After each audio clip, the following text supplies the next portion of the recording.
Basically, I'm Marathi person, but my Marathi is very weak. Means मैं Marathi person हूँ, लेकिन मेरी मराठी ठीक नहीं है. I speak in Hindi also in English. मैं हिंदी में आपके साथ में बात करूँगा और इंग्लिश में भी मैं करूँगा, because my Marathi is not good. हम सम्राट अशोक की जयंती यहाँ पे सेलिब्रेट कर रहे हैं. इट इज़ नाइस, ये बहुत अच्छी बात है. लेकिन आज के वर्तमान परिप्रेक्ष्य में सम्राट अशोक की क्या प्रासंगिकता है, that is more importance. Without the relations, उसका कोई रिलेवेंस नहीं है. अगर उसको हम सेलिब्रेट करते हैं तो बात नहीं बनेगी. मैं रिलेवेंस की बात कर रहा हूँ, प्रासंगिकता की बात कर रहा हूँ. मैंने सम्राट अशोक के ऊपर में पिछले 15 साल से एशिया को घूम के, not only for the India but also abroad, means Asia का बहुत सारा कंट्रीज़ को विजिट करके मैंने अशोक के ऊपर में अध्ययन किया. वो लगभग 15 साल लगा मुझे. आज के डेट में मैं डिप्टी कलेक्टर हूँ, लेकिन मैंने अपना जीवन पूरा अशोक पर लगाया और लगभग 450 पुस्तकों की बुक मेरा पब्लिश हुआ है. सम्राट अशोक और उनका स्वर्णिम प्रबुद्ध भारत बाय द सम्यक प्रकाशन. अभी रिसेंट मेरा एक बुक पब्लिश हुआ है, सम्राट अशोक और डॉक्टर बाबा साहब आम्बेडकर. थर्ड बुक मेरा पब्लिश हुआ है, सम्राट अशोक और धम्म विजय. फोर्थ बुक जो है अंडर द राइटिंग सम्राट अशोक और विपत्तियों की आंधी. इस प्रकार का वो मेरा कलेक्शंस है.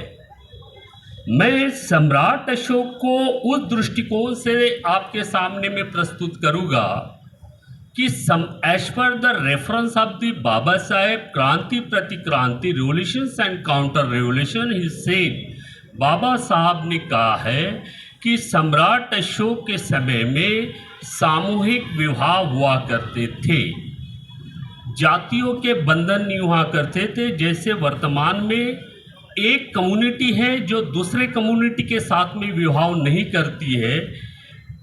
लव मैरिज वो ऑप्शनल बात होगी, लेकिन इसलिए आज वर्तमान में जातियां है. सम्राट अशोक के समय में जातियों के बंधन नहीं थे. वहाँ महिला और पुरुष ये दोनों किसी से भी विवाह कर सकते थे एज पर the reference of the doctor Ambedkar. क्योंकि जिन बातों को मैं दोहरा रहा हूँ वो इतिहास का अंग बन चुकी है, किंतु सीधी स्पष्ट बातों की स्वीकारोक्ति होनी चाहिए.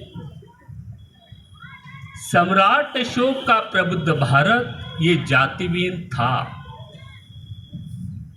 सम्राट अशोक का प्रबुद्ध भारत एक चरित्रवान था.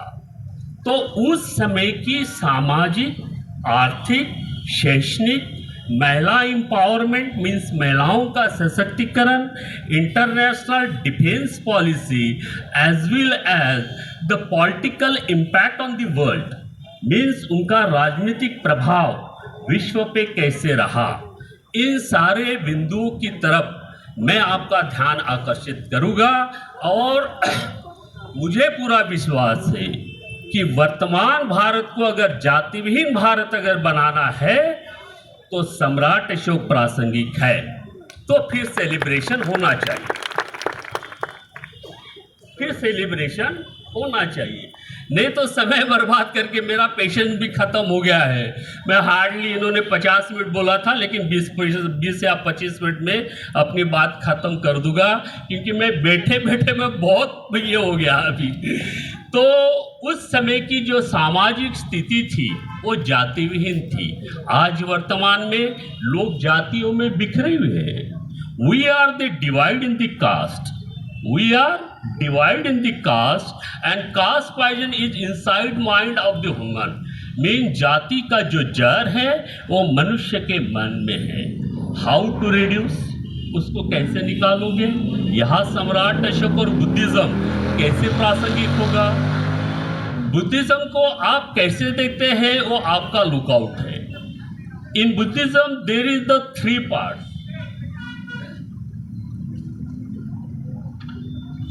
In Buddhism, there are the three parts. One is the Buddha teaching, and second, the worldwide history of the Buddhism, means Buddha की शिक्षा, वैश्विक दृष्टिकोण से बुद्धिज्म का क्या बोलते हैं कि इतिहास, and propagation system of the Buddhism, means Buddha का प्रचार प्रणाली कैसे थी, that is the propagation system. Without the understood of the propagation system means जब तक हम बुद्ध के प्रचार प्रणाली को नहीं समझेंगे, we can not develop to as a casteless India. हम भारत को जाति विहीन नहीं बना सकते हैं. इसलिए आपको सर्वप्रथम बुद्धिज्म का, बुद्ध के शिक्षा का प्रोपोगेशन सिस्टम,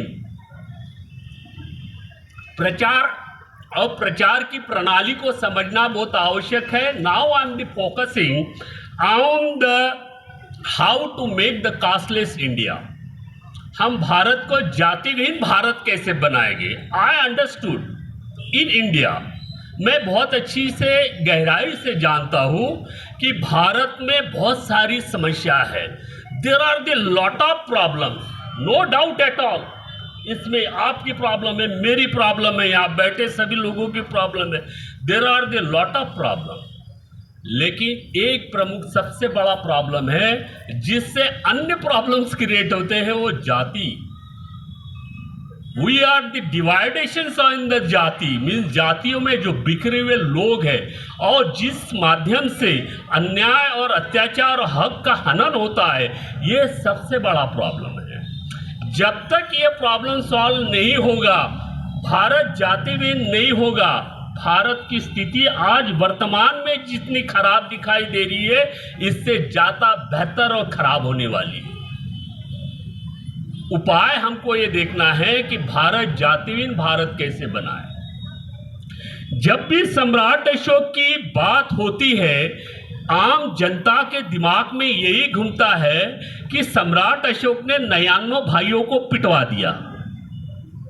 सम्राट अशोक यहां पे खत्म.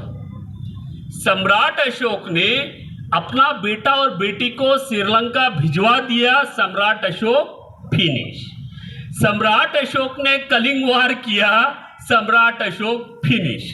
फिर बाद में आता है कि सम्राट अशोक ने 84,000 स्तूप बनवा दिए.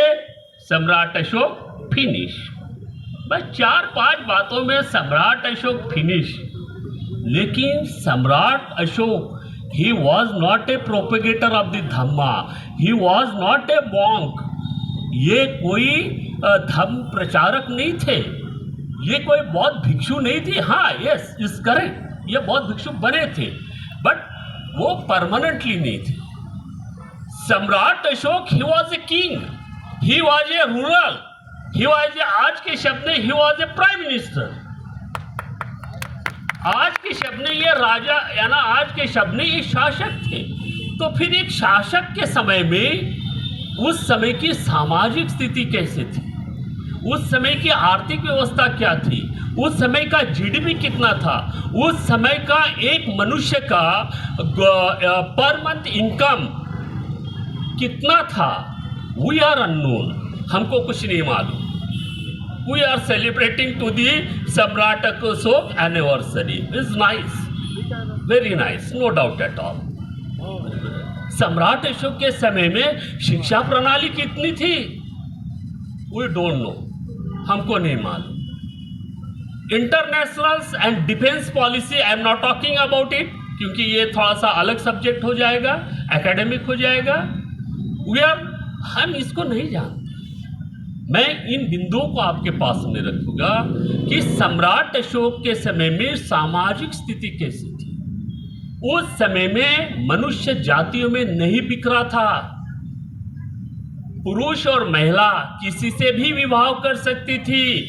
आप सम्राट अशोक के शिलालेख देखो, पढ़ो, ज़्यादा से ज़्यादा 49 और 13 कुछ तो भी होंगे, बहुत ज़्यादा समय नहीं लगेगा, 2-3 घंटे में आप पूरे शिलालेख पढ़ लोगे. वहाँ पे जाति का कहीं पे भी उल्लेख नहीं है. बाबा साहब स्वयं क्रांति प्रतिक्रांति पुष्ट क्रमांक 77 पे बाबा साहब कहते हैं कि अशोक के पीरियड में मौर्य काल नहीं बोला बाबा साहब ने। आप क्रांति प्रतिक्रांति पढ़िए, मैं ऊपर की बात नहीं करूँगा क्योंकि मैं सम्राट अशोक के समय में नहीं था। जो बातें मैं आपके सामने में दोहरा रहा हूँ, एक तो आर्कोलॉजिकल एविडेंस के माध्यम से मेरे पास में आई और दूसरी किताबों के माध्यम से आई। जिसका आर्कोलॉजिकल एविडेंस होता है उसको इतिहास बोला जाता है, और जिसके आर्कोलॉजिकल एविडेंस नहीं होते हैं उसको पुराण वेद वगैरह व्हाटेवर जो है स्मृति वगैरह उसको बोला जाता है। इतिहास को छानना होगा या इतिहास की गहराई से स्टडी करना होगा according to the relevance view point से, तो आपको आर्कोलॉजिकल एविडेंस का क्या बोलते कि एविडेंस होना बहुत आवश्यक है। अशोक के शिलालेख पर कहीं पे भी आपको जाति का उल्लेख नहीं है। वहाँ पे 4 संप्रदाय है। संप्रदाय धम्म अलग चीज है, संप्रदाय अलग है। सम्राट अशोक के शिलालेखों के ऊपर में ओनली फॉर 2 वर्ड्स आपको मिलेंगे, स्पेशल बड़े अच्छे वर्ड्स है, धम्म और संप्रदाय। संप्रदाय मीन्स विचार प्रवाह। एक विचार प्रवाह ऐसे चल रहा है, हजारों साल से लाखों साल से वो चल रहा है, दैट इज द विचार प्रवाह। ये संप्रदाय हो गया। धम्म लॉ ऑफ नेचर, कुदरत का कानून, विश्व का विधान। बुद्ध धम्म नहीं, क्योंकि त्रिपिटक के अंदर में बौद्ध धर्म या बौद्ध धम्म ये वर्ड आपको कहीं नहीं मिलेगा। आप त्रिपिटक पढ़ लीजिए। मैं बहुत अच्छी तरह से उम्र के 16 साल से मैं इस बुद्धिज़्म में हूँ, तो मैं बहुत अच्छी गहराई से महायान, वज्रयान, सहजयान और कितने भी यान है सब पढ़ चुका हूँ। सारी त्रिपिटक क्या बोलते हैं तिब्बतियन स्टडी कर लो। Now I am come to the point. मैं पॉइंट पे आता हूँ। तो सम्राट अशोक के शिलालेखों पे 4 संप्रदायों के नाम मिलते हैं। एक है श्रमण, मीन्स आज वर्तमान में जो बौद्ध जिसको कहा करते हैं। दूसरा है ब्राह्मण, वो सब जानते हैं आप लोग। नंबर 3 जैन, जिसको उस समय में नेग्रोध बोलते थे। और 4th है आजीवक। आजीवक ये संप्रदाय आपको बिहार में मिलेगा। बिहार में, स्पेशली उत्तर बिहार में जो मुजफ्फरपुर वगैरह एरिया है, इस समय में ये 4 संप्रदाय। इन 4 संप्रदाय में जो 3 संप्रदाय है, श्रमण, जैन और तुम्हारा आजीवक, ये श्रवण परंपरा से बिलोंग करते हैं। ब्राह्मण संप्रदाय या वैदिक परंपरा से क्या बोलते हैं कि बिलोंग करता है। तो इनका विचार प्रभाव मीन्स सम्राट अशोक ने क्या कहा, 4 संप्रदाय। जाति नहीं बोला, जाति नहीं बोला। इसका ये अर्थ हुआ कि सम्राट अशोक का जो प्रबुद्ध भारत था, यूनान से लेके तो बाली तक, और जातिविहीन चरित्रवान प्रबुद्ध भारत का भवन जो खड़ा था वो जातिविहीन था। ये हो गई सामाजिक। What about the economical situation during the time of the Ashoka? Ashok के पीरियड में इकोनॉमिकल क्या स्थिति रही?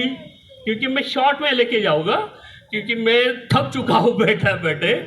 अगर एक्चुअली मैं ऐसा नहीं बोलता हूँ, मेरा जो यूनिवर्सिटीज़ कॉलेजेस में जो लेक्चर्स होते हैं वो पावर पॉइंट प्रेजेंटेशंस के माध्यम से मैं बताता हूँ। इससे आम जनता को और साधारण जो विद्यार्थी होते हैं, छात्र होते हैं, गुरुजन वर्ग होता है, इनको बहुत जल्दी समझ में आती है। अगर समय हो जाए तो प्लीज़ मुझे बोल दीजिएगा, चिट्ठी मुझे दे दीजिए please. Number 2, the economical positions क्या थी? सम्राट अशोक ने अपने हयात में, उस समय में साउथ कोरिया नॉर्थ कोरिया नहीं हुआ करता था, ओनली फॉर कोरिया हुआ करता था। और कोरिया का रिलेशन अयोध्या से है, साकेत से है, that is the different history, और वो अलग चीज़ है। तो सम्राट अशोक ने अपने हयात में, जीवन हयात में, कोरिया को 50 पाउंड क्या बोलते कि कास्ट और 30,000 पाउंड ये सोना कोरिया को दिया था। इसका वैल्यूएशंस आप वर्तमान में निकालिए, गोल्ड का वैल्यूएशंस निकल जाएगा, कास्ट का वैल्यूएशंस निकल जाएगा। Okay, number 1। नंबर 2 कि सम्राट अशोक ने 100 करोड़ गोल्डन कॉइन्स भिक्षु संघ को क्या बोलते कि दान दिया था। इसका भी वैल्यूएशंस आप वर्तमान में सोने के मूल्य के साथ में निकाल सकते हैं। इस प्रकार का जब इसका वैल्यूएशंस अगर आओ, सेकेंड कि कलिंगम ने तक्षशिला यूनिवर्सिटी, वहां पे जो तक्षशिला आप जानते हो जो पाकिस्तान में है, वहां पे सम्राट अशोक का रिजर्व बैंक था। उस समय में उसको कोषागार बोलते थे, उसको कोषागार उस लैंग्वेज में। यह अशोक आपने लिखा, यह गलत है, क्योंकि अशोक का नाम मास्की के शिलाग में ये शो जो है ना वो नहीं होता है, स होता है। ससेचा स म्हणतात ना तो होते हाँ नहीं हो। मैं आपको बताया था मेश्राम साहब, लेकिन आपने गलती नहीं सुधारी। चलो अच्छी बात है, नेक्स्ट टाइम आप सुधारिएगा। मास्की के शिलालेख में आपको उनका नाम मिलेगा, वो कर्नाटक में है, क्योंकि नियर अबाउट 80% भारत के जितने भी प्राचीन बौद्ध स्थल है उसको मैं विजिट किया है। मैं आर्कोलॉजिस्ट भी हूँ, मेरा एक एनजीओ है। मैं एनजीओ के माध्यम से जो प्राचीन बौद्ध स्थल हाशिए पे पड़े हैं, जिसके तरफ किसी का ध्यान नहीं जाता है, ऐसे प्राचीन बौद्ध स्थलों को खोजकर वो जमाने में कैसे था उसका डिज़ाइन बनाता हूँ, और वो प्रोजेक्ट बना के मैं गवर्नमेंट ऑफ इंडिया मीन्स ऐसा आर्कोलॉजिकल सर्वे ऑफ इंडिया के माध्यम से मैं उनको भेजता हूँ। उनको अच्छा लगता है तो वो स्थल फिर वो डेवलप करते हैं टूरिज्म के बारे में। तो अशोक ने 100 करोड़ जो सोना सिक्का है वो उनको भिक्षु संघ, इसका वर्तमान में जब वैल्यूएशंस निकालोगे तो 84,000 लाख करोड़ ये अशोक का बजट था yearly. What about today India, वो आप जानिए, क्योंकि मुझे कुछ रिस्ट्रिक्शंस है, मैं इतना डिटेल्स नहीं बता पाऊंगा।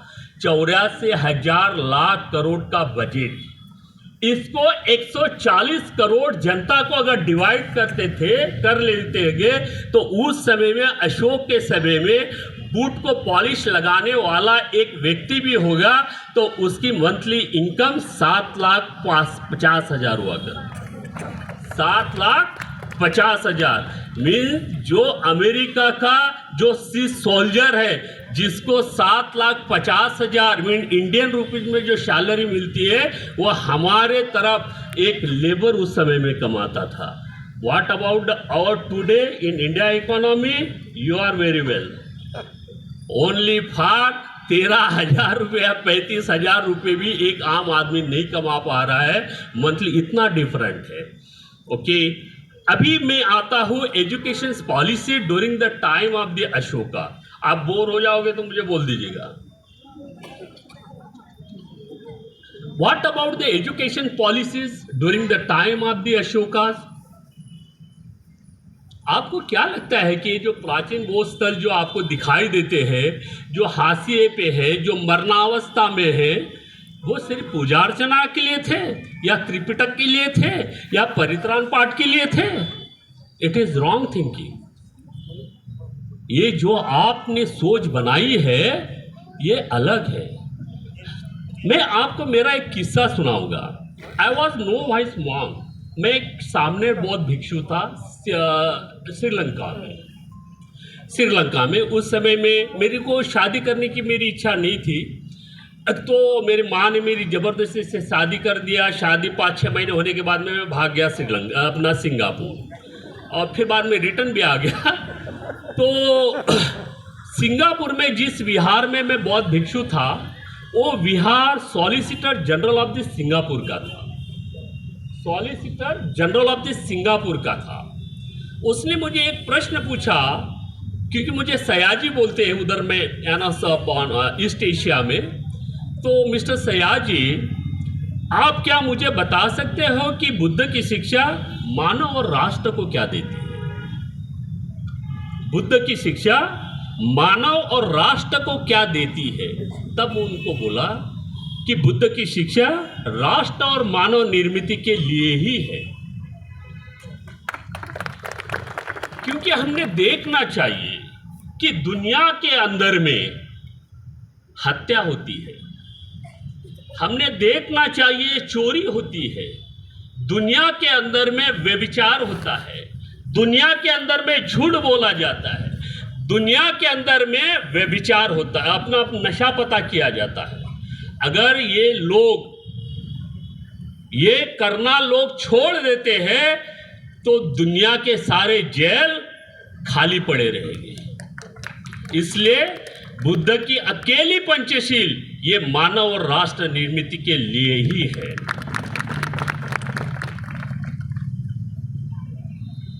Education during the time of the Ashoka, according to reference of the Dr. Altekar, he was very learned person. He was the HOD of the Ancient History and Culture, Banaras university. ये Banaras university के बहुत बड़े विद्वान हैं।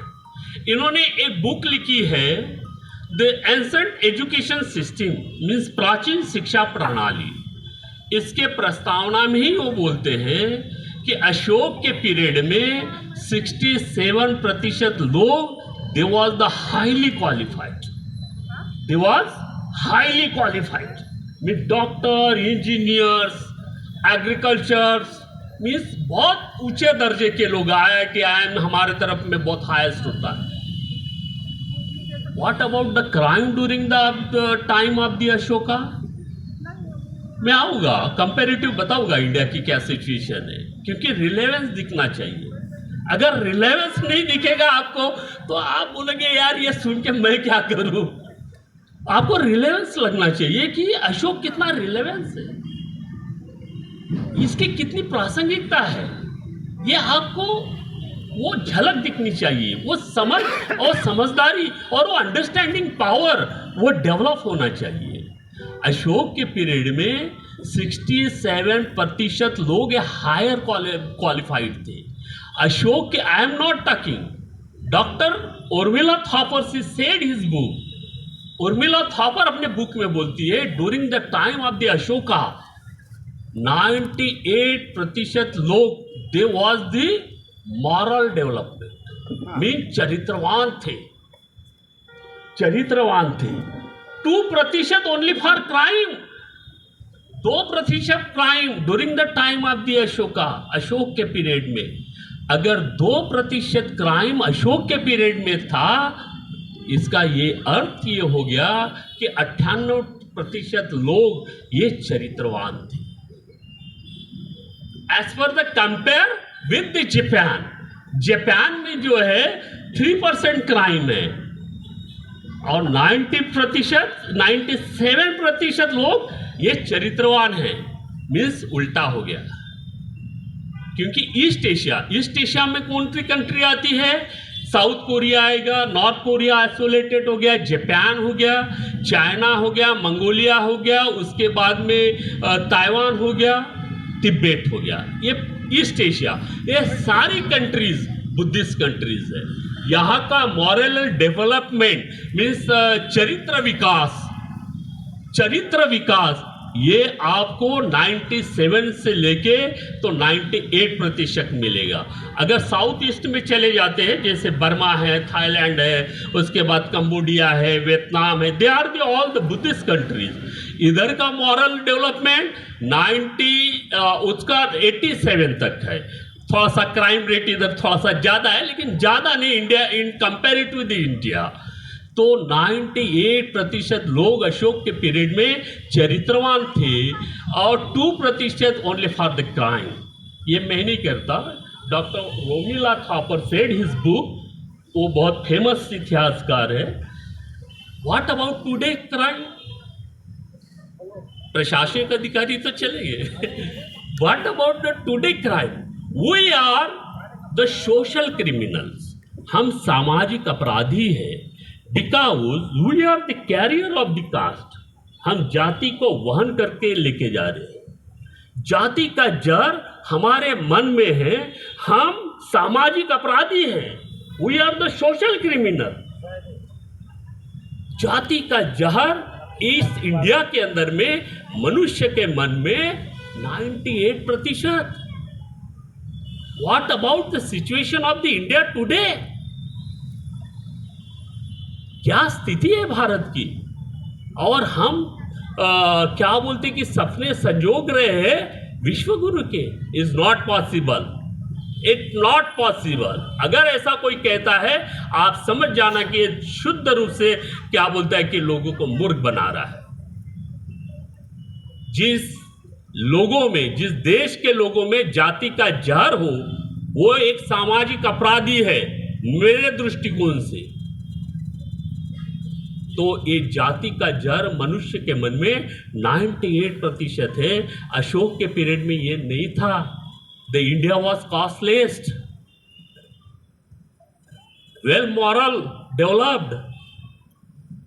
Without the morality we can not develop the equality.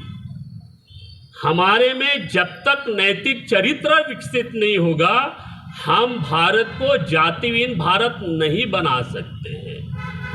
आज भारत की सबसे बड़ी नीड है कि भारत जातिहीन भारत कैसे बने, ये हमारी आवश्यकता है। और सम्राट अशोक यहाँ पे लागू होता है, यहाँ लागू होता है। अभी इकोनॉमिक हो गया, एजुकेशन भी हो गया। महिलाओं के सशक्तिकरण के लिए अशोक ने क्या किया, दैट इज मोर इम्पॉर्टेंस। इसके बाद में मैं खत्म कर रहा हूँ, डोंट वरी। हो ही गया। मैं अभी 2-3 मिनट लूंगा, क्योंकि मुझे बोले थे 50 मिनट, लेकिन अभी मेरी भी क्षमता खत्म हो चुकी है। महिलाओं के सशक्तिकरण के लिए क्या किया, आपने देखना चाहिए। हमारे जितने भी शिलालेख है या जो भी बुद्धिस्ट आर्ट एंड आर्किटेक्चर है, इसके अंदर में महिलाएं घोड़े के ऊपर में भी दिखाई दे रही है बैठी हुई, हाथी पर भी दिखाई दे रही है, पुरुष के कंधे के साथ में खंदा लगाते हुए वो चलते हुए दिखाई देती है। इससे यह अर्थ हो गया कि महिलाओं का अशोक के पीरियड में दोयम दर्जा नहीं था, दूसरा दर्जा नहीं था, इक्वल थी। अशोक के पीरियड में एक बहुत अच्छी बात मुझे याद आ रही है कि जो 84,000 जो स्तूपा संगाराम जो डेवलप अशोक ने किया था, ये रेसिडेंशियल थे, ये आवासीय थे। अशोक ने क्या किया उस जमाने में कि जो पेरेंट के साथ में, मीन्स माँ बाप के साथ में, अभिभावकों के साथ में, जो बच्चे उनके साथ में रहते थे, उन सारे 5 साल का बच्चा हो गया कि उसको उठा के संगाराम में डाल दिया। आपको ऐसे लग रहा होगा कि संगाराम में मात्र जो है उस समय में क्या बोलते कि त्रिपिटक की शिक्षा पढ़ाई जाती थी। It is wrong. हमने ये देखना चाहिए कि इन पहाड़ों से ये पत्थर काट के उसको तराशा गया। इट इज़ द इंजीनियरिंग, ये इंजीनियरिंग है और हैवी इंजीनियरिंग है। या ना इंजीनियरिंग ये सब्जेक्ट बिहारों में पढ़ाया जाता था। एग्रीकल्चर, आयुर्वेदिक पेड़ लगवाए, बहुत अच्छे अच्छे फलदार वृक्ष लगाए। इसका ये अर्थ हो गया कि कृषि वैज्ञानिक थे।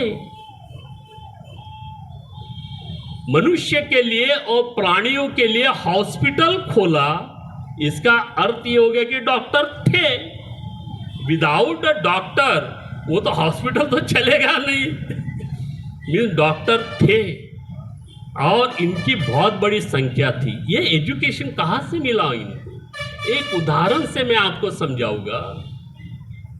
अशोक का जो बेटा था कुणाल, इसकी आंखें निकाली गई। ये सब कहानी जानते हैं आप लोग, लेकिन उनके आंखों की फिर से रोशनी जो वापस लाने वाले जो बौद्ध भिक्षु थे, वो थे Mahasthavir Ghosh. Means he was a eye specialist, he was a eye specialist, he was a surgeon. ये सब थे, ये सब थे। और विमानों के तरफ मैं नहीं लेके जाऊंगा, वो टेक्नोलॉजी के तरफ, वो जाने दो। कि कैसे विमान वस्तु वहां पे बनती थी, मैं उधर नहीं लेके जाऊंगा। मीन्स महिलाओं के पास में बच्चों को विहार में डाल दिया कि ये रेसिडेंशियल स्कूल में आपको पढ़ना है। मीन्स माँ बाप फ्री हो गए बच्चों से, रिस्पॉन्सिबिलिटी फिनिश, बच्चों की रिस्पॉन्सिबिलिटी फिनिश। महिलाओं का सशक्तिकरण की जो लंबी चौड़ी बातें गला फाड़ फाड़ के जो आपके सामने प्रस्तुत करते हैं, वो सब बकवास है। 200, 300, 500, 500 पेजेस की जिन्होंने बुक लिखा, वो भी सब बेकार है। महिलाओं का सशक्तिकरण जब तक नहीं होगा, जब तक उनको आप किचन से नहीं निकालते। वो निकलेगी कैसे किचन से? उसके ऊपर में कितना बड़ा जिम्मेदारी का बोझ है। बच्चों की पढ़ाई, पति की रिस्पॉन्सिबिलिटी, घर की रिस्पॉन्सिबिलिटी। अगर पति ठीक है तो अच्छी बात है, अगर पति ठीक नहीं है तो फिर और बात, वो एक रिस्पॉन्सिबिलिटी। इन सारे रिस्पॉन्सिबिलिटी जिम्मेदारियों में महिला दब चुकी है और आप उनका सशक्तिकरण करने के लिए जा रहे हो गला फाड़ के शब्दों से। Is not possible. महिलाओं का सशक्तिकरण के लिए आपको अशोक की पॉलिसी एडॉप्ट करना पड़ेगा। जिस प्रकार अशोक ने उन माँ बाप से बच्चों को उठाकर उन विहारों में डाल दिया और पंचशील, अष्टशील और 10 के आधार पे उनको शिक्षित किया, बरोबर है। इस प्रकार से महिलाओं से और पेरेंट्स से और बच्चों की रिस्पॉन्सिबिलिटी खत्म होगी। मीन्स बच्चे अगर शीलवान चरित्रवान बौद्ध भिक्षुओं के पास में पढ़ रहे हैं, वो भले बहुत भिक्षु नहीं बना तो भी चलेगा, लेकिन बाहर निकला तो अपनी आजीविका तो स्वयं कुछ तो कर सकेगा। ये भी एजुकेशन वहाँ दिया जाता था। माँ बाप से एक रिस्पॉन्सिबिलिटी सरकार ने अगर कम कर लिया कि माँ बेटा और बेटी को या बच्चों को फ्री एजुकेशन ग्रेजुएशन तक दिया, तो economical development of the India easily हो जाएगा, इजी हो जाएगा। क्या चाहते पेरेंट यही चाहते कि बच्चों उनकी रिस्पॉन्सिबिलिटी कोई और संभाल ले। ये अगर हो जाता, इस प्रकार सम्राट अशोक ने महिलाओं का सशक्तिकरण किया। बहुत लंबी कहानी है, क्योंकि ये ऐसे लेक्चर में क्या होता है कि जो पहले बोलना चाहिए वो आखिरी में चले जाता है, और जो आखिरी में बोलना चाहिए वो पहले आ जाता है, और जो नहीं बोलना चाहिए वो भी बीच में चले जाता है। तो इतनी बात ठीक है आज के लिए। आप लोग you are the most of people those who are listening my the lecture, they are the सब ऑल द हाउस होल्डर, यानी सब गृहस्थी लोग हैं, कामकाजी लोग हैं। और मैं और भी ज़्यादा डिटेल्स में बता दूंगा तो ये सारी की सारी एकेडमिक कोर्स हो जाएगा, एक कॉलेज वाला वगैरह कोर्स हो जाएगा। आप जनरल लोग हैं तो जनरल के दृष्टिकोण से मैं बताऊंगा, लेकिन अगर आयोजक की 2-3 मिनट की अगर परमिशन है तो भारत जातिहीन भारत कैसे बनेगा, क्योंकि इसकी बड़ी क्या बोलते कि प्रासंगिकता है। आज आके हमारी जो हमारा जो अचीवमेंट है वो जाके वहीं पे लटक जाता है जाति के ऊपर में। जो भी हो गया वो सब उधर ही चले जाते। तो भारत जातिहीन भारत कैसे बनेगा? Now I am saying you, जातिहीन भारत के लिए सम्राट जो हमारी जो रेसिडेंशियल एजुकेशन सिस्टम थी, हमारी बौद्धों की जो रेसिडेंशियल एजुकेशन सिस्टम थी, फ्रॉम दी तक्षशिला यूनिवर्सिटी जो अब पाकिस्तान में है, जो नागवंशीय तक्षक ने उसको डेवलप किया था, नियर अबाउट 62 सब्जेक्ट वहाँ पे पढ़ाए जाते थे। Jivaka he was a student of the Takshashila, you know very well about the from the Takshashila up to the Nalanda. तो मैंने भारतवर्ष में लगभग बहुत सारे जगहों पे जाके खोजा है और 23 यूनिवर्सिटी पर मैंने काम किया है, जो मेरे बुक में ऑलरेडी पब्लिश हो चुका है। हमारी जितनी भी एजुकेशन सिस्टम थी बौद्धों की, चाहे नालंदा हो, दानपुरी हो, विक्रमशिला हो, ये फेमस नाम आप सभी जानते हैं। ये सारी एजुकेशन सिस्टम हमारी रेसिडेंशियल थी, आवासीय थी। आवासीय एजुकेशन सिस्टम में सबसे बड़ा फायदा क्या होता है, एक उदाहरण से समझिए कि मान लो कि ये जो हमारा ग्राउंड है जहाँ पे हम बैठे हैं, ये हमारी रेसिडेंशियल यूनिवर्सिटी नालंदा है। नालंदा इज़ वेरी फेमस, इसलिए मैं नालंदा का नाम ले रहा हूँ। नालंदा जो नाम है वो महाविहार था। इस रेसिडेंशियल यूनिवर्सिटी में हमको कैसे एडमिशन मिलेगी, पंचशील के आधार पे। भाई ये पंचशील है, इसके आधार पे आपको एडमिशन दिया जाता था। आप पंचशील में परिपक्व हो गए, अभी अष्टशील ले लो, अष्टशील में परिपक्व हो गए, हो गया काम खत्म। क्योंकि 10 शील जो है, जो पूरा आजीवन बौद्ध भिक्षु बनना चाहता है उसके लिए 10 शील, लेकिन 5th और 8th ये उपासक के लिए है। तो इस आधार के ऊपर में यहाँ पे सब बैठे हैं, यहाँ पे सभी स्टूडेंट शील का पालन कर रहे हैं और मेडिटेशन कर रहे हैं, चित्त शुद्धि का काम कर रहे हैं। तो यहाँ पे तो जाति का नाम ही नहीं रहेगा। जाति का डेवलपमेंट या जाति का poison after 7th century, not before. अगर कोई बोलेगा कि 7th सेंचुरी बिफोर द जाति, इट इज रॉन्ग हिस्ट्री।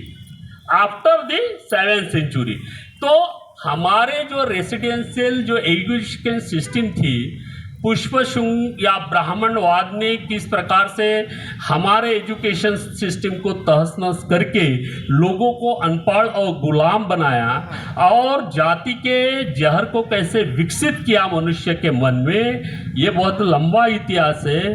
अगर हमको भारत को जातिविहीन चरित्रवान प्रबुद्ध भारत बनाना है, प्रबुद्ध भारत बाबा साहब का सपना था, तो प्रबुद्ध भारत था अशोक का, कोई नया सपना नहीं था। बाबा साहब का सपना है तो मेरा भी सपना है, आपका भी सपना है। लेकिन प्रबुद्ध भारत करना है तो करना क्या है?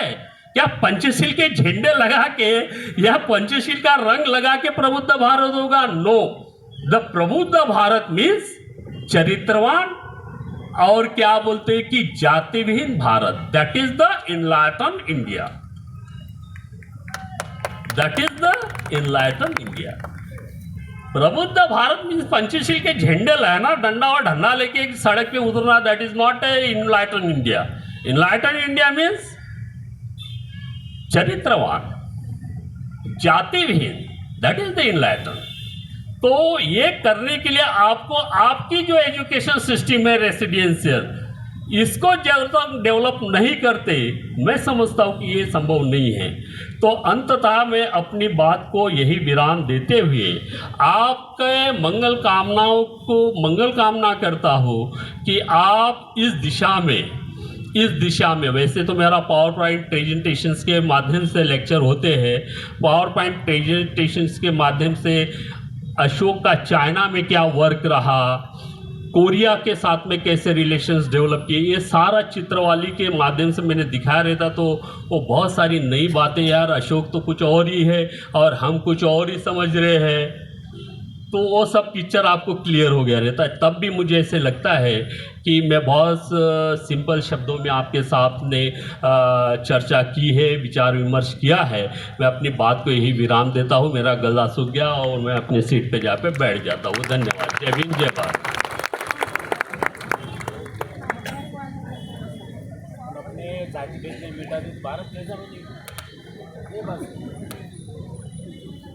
धन्यवाद सर, आपण खूप छान असं प्रबोधन केलंय सर. आपल्याला म्हणावंसं वाटतंय की सर्व प्रॉब्लेमवर जर एक अँटीडोस जर हवा असेल ना, तर ते फक्त तथागत भगवान गौतम बुद्ध, जो सम्राट अशोकांनी स्वीकारला होता, जो बाबासाहेबांनी स्वीकारला होता, मग त्याच्यामध्ये तथागतांचे सर्वच आलं. धन्यवाद सर.